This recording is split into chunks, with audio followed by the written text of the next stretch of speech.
You ask Tiger to solve. This deals with linear equations with one unknown. The final result is y equals 16/11. Let's solve it step by step. Simplify the expression. Group the coefficients. Convert the integer into a fraction. Combine the fractions. Combine the numerators. Isolate the y. Multiply both sides by inverse fraction 2/11. Group like terms.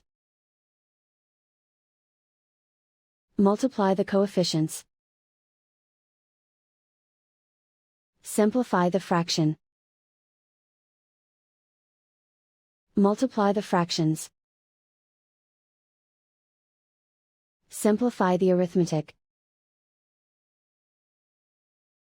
And so the final result is y equals 16/11.